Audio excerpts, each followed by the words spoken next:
یہی سوال و جواب ہوتے ہیں، یہی سزا اور جگہ ہوتی ہے۔ عظیم انسان کی اکثریت نے ان کی بات مانی، پھر یہ بات بڑھائی کہ نبی صلی اللہ علیہ وسلم پر اعمال پیش کیے جاتے ہیں۔ ظاہر ہے جب یہ نظریہ احمد بن حنبل نے پیش کیا تو ان کے شاگردوں بخاری، مسلم اور دیگر محدثین نے اس کا رد کیوں نہ کیا؟ کیا رد نہ کرنے کی وجہ سے ان پر شرک کا الزام نہیں آئے گا؟ پہلی بات جواب میں یہ ہے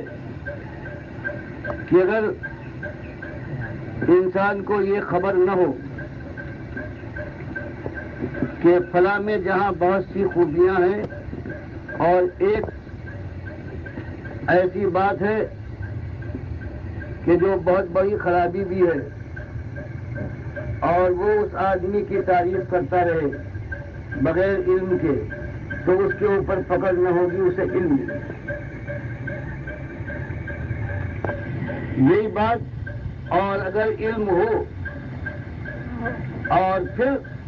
وہ تعریف کرے تب وہ پکڑ والا ہوگا۔ جیسے کتنے محدثین ہیں کہ جن کی لوگ تعریف کرتے ہیں، بڑے سچے سچے آدمی ہیں،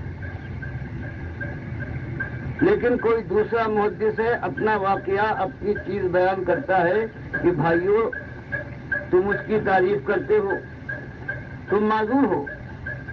مجھے تجربہ ہے کہ اس کے اندر یہ خرابی تھی، تم کو نہیں معلوم۔ تو چونکہ وہ ثقہ ہے جو تنقید کر رہا ہے، اس لیے اس کی بات مانی جائے گی اور دوسروں کو کافر نہیں کہا جائے گا، اس لیے جھوٹا نہیں کہا جائے گا کہ ان کو معلوم نہیں۔ وہی حال یہ کہ اگر امام بخاری کو یہ بات کوئی ثابت کر دے کہ امام بخاری اس خط سے واقف تھے جو احمد ابن حنبل نے مسدد ابن مسرحد کو، اپنے شاگرد جو اجمی شاگرد ہیں، ان کو بھیجا تھا، جب انہوں نے یہ سوال کیا کہ استاد نماز کی یوں تو بہت سی روایتیں اور حدیثیں آئی ہیں، آپ کے خیال میں صلاۃ کا سب سے اچھا طریقہ کیا ہے؟ وہ لکھ بھیجیے۔ تب احمد ابن حنبل نے اپنے شاگرد کو لکھا کہ اجمی، تو اتنا بڑا عالم ہے، اتنی کوشش کرتا ہے اور تجھے صحیح نماز کے متعلق بھی خبر نہیں، تو میں تجھے بتاتا ہوں، لیکن پہلے تجھے بتاتا ہوں کہ ایمان کیا ہے۔ تو ایمان میں جہاں انہوں نے ساری بات کی ملک الموت روحوں کو قبض کرتا ہے، پھر لکھا کہ پھر یہی روحیں قبض کیے جانے کے بعد انہی جسموں میں رد کر دی، لوٹائی جاتی ہیں، ڈالی جاتی جسموں میں، تب تو بات ٹھیک تھی، کوئی اور جسم جیسے صحیح بات ہے۔ انہوں نے رد کا لفظ استعمال کیا ہے، تو رد یہ لوٹائی جاتی ہیں انسانی یہ جسموں میں جن کے اندر سے نکلی تھی، اور یہ بنیاد بن گئی کہ مردے کا زندہ ہونا اور قرآن اور حدیث کا کفر اس سے لازم آیا۔ تو یہ انہوں نے کوئی حدیث کی بات بیان نہیں کی، نہ اپنی کوئی روایت، نہ کوئی کتاب لکھی،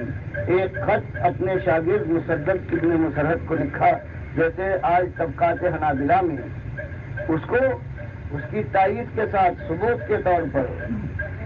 جو پیش کیا جاتا ہے۔ حامد الفقی نے جو احمد ابن حنبل کی اس کتاب کو، اصطلاحات کا جو کتاب لکھی ہے، اس میں یہی مناسب سمجھا کہ بتا دے کہ اصطلاحات سے پہلے احمد ابن حنبل نے مسدد ابن مسرحد کو عقیدے کے سلسلے میں کیا لکھا تھا۔ اس لیے یہی بات ہے کہ یہ خط اگر کہیں بخاری کو پہنچ گیا ہوتا، بخاری نے تو یہ خیال کر کے کہ یہ فتنہ بن سکتے ہیں، ان کی آج دنیا میں اتنی عزت ہو گئی ہے، میرے استاد تو ضرور ہیں، 5 جگہ بخاری میں نام لیا ہے اور 5 جگہ ان کو گرایا ہے۔ پہلی بات لائے ہیں بغیر اس کی کوئی ضرورت نہیں تھی کہ نماز سطح کے اوپر، اونچے کے اوپر، اگر اونچائی پر امام ہو اور مقتدی اگر نیچے ہو تب بھی نماز ہو جاتی۔ پھر حدیث بیان کی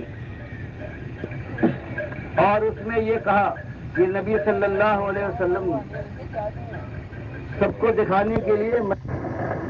اور ہماری آبرو کے